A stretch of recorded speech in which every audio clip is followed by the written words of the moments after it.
చేస్తే గౌరవం పెరుగుతుందని అనుకుంటారో లేకపోతే అన్ని న్యూస్ ఛానళ్ళల్లో వస్తే అట్లనన్నా ఫేమస్ అవుతాం అనుకుంటారో తెలియదు కానీ గీ సందులో చాలా మంది సోషల్ మీడియాలలో ఫేమస్ వాళ్ళు చాలా అల్కగా దొంగతనం చేస్తున్నారు. దొరకమనుకుంటున్నారు కానీ అట్లా చేసి ఇగో గిట్లా దొరుకుతారు. అవునోళ్ళ దొంగతనం చేస్తే జనాలకు చాలా గౌరవం పెరుగుతుంది అనుకుంటారేమో ఏందో. ఇప్పుడు ఎక్కడ చూసినా గిదే కనిపిస్తున్నది.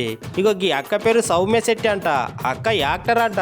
గీ అక్క కొన్ని చిన్న సినిమాలలో ఓ 2 పెద్ద సినిమాలలో సుతే యాక్టింగ్ చేసిందంట. మరి ఇప్పుడు అక్క ఏం చేసింది అనుకుంటున్నారా? అక్కకిలా బంగారం దొంగతనం చేసిందంట. ఒక రిటైర్డ్ ఆఫీసర్ ఇంట్లో వాళ్ళ బిడ్డతోని మంచిగా దోస్తానా చేసి ఇట్లా ఎవ్వరు లేనిది చూసి మంచిగా ప్లానింగ్ తోని ఇంట్లో నుండి కేజీ బంగారం పట్టుకపోయి ఒక బంగారం దుకాణంలో అమ్మి కొత్త బంగారం కొన్నదంట. అంతేకాదోళ్ళ తదిమ పైసలు అక్క బ్యాంక్ ఖాతాలలో జమ చేసుకుందంట.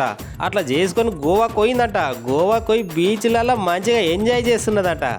ఈ ముచ్చట తెలిసిన రిటైర్డ్ ఆఫీసర్ పోలీసుల కంప్లైంట్ చేస్తే అక్కని విశాఖపట్నం పోలీసులు పట్టుకొని అరెస్ట్ చేసిర్రట.